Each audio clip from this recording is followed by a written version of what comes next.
नमस्कार, स्वागत आहे आपले संध्याच किचनमध्ये। आज आपण बघणार आहोत दही मिरची कशी करायची। तर दही मिरची करण्यासाठी इथे मी अशा लांब आणि थोड्याशा जाडसर असणाऱ्या मिरच्या घेतलेल्या आहेत। अशी लांब आणि जाडसर मिरची नाही मिळाली तर जी उंचीला कमी असते आणि जाडसर असते ती मिरची देखील तुम्ही वापरू शकता।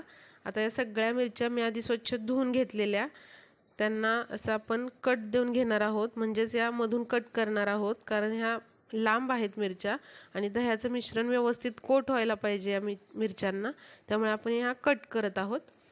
आता कट केल्यानंतर प्रत्येक मिरचीला अशा प्रकारे कट देऊन घ्यायचा, म्हणजे दह्याचं मिश्रण आतपर्यंत जातं।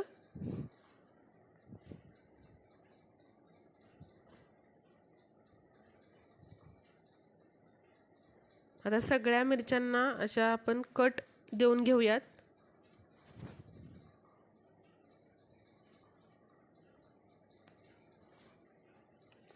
आता इथे बघा, दही घेतलेलं आहे, साधारणपणे 150 ग्रॅम दही घेतलेलं होतं आणि ते असं फेटून घ्यायचं आहे, जरासं पातळ करून घ्यायचं आहे।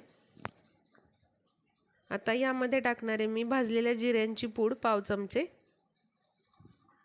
पाव चमचा हिंग, चवीनुसार मीठ, पाव चमचा हळद आणि भाजलेल्या धन्यांची पूड इथे टाकणार आहे। तुम्हाला जर आवडत असेल तर ठेचलेला लसूण देखील तुम्ही टाकू शकता किंवा इतरही मसाले अजून ॲड करू शकता, जसं की लाल मिरची पावडर, पण मी इथे ॲड केलेली नाही। आता हे व्यवस्थित आपण दह्यामध्ये मिक्स करून घेऊयात। सगळे मसाले दह्यामध्ये व्यवस्थित मिक्स झाले पाहिजेत।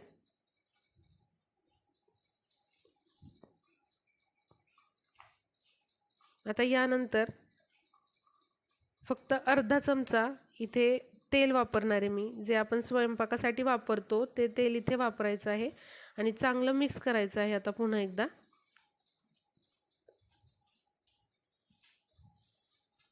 आता हे मिश्रण तयार आहे दह्याचं। आता ज्या मिरच्या आपण कट देऊन घेतलेल्या त्या सगळ्या या मिश्रणामध्ये टाकायच्यात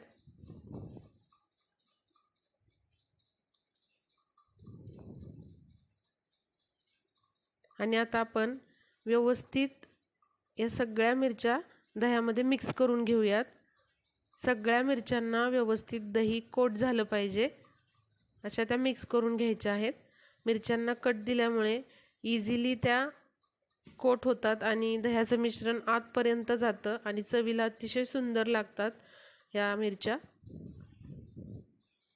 आता बघा, मिक्स करून झाल्यानंतर हे आपण झाकून कमीत कमी 12 तासांसाठी ठेवून देणार आहोत।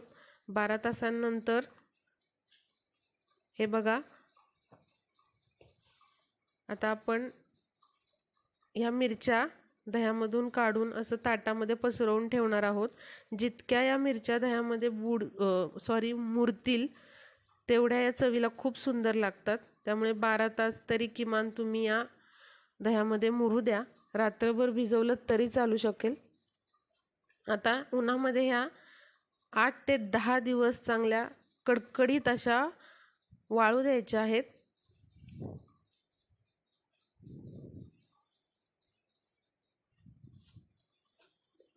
आठ ते 10 दिवसांनंतर बघू शकताय तुम्ही, चांगल्या कडकडीत अशा वाळलेल्या आहेत।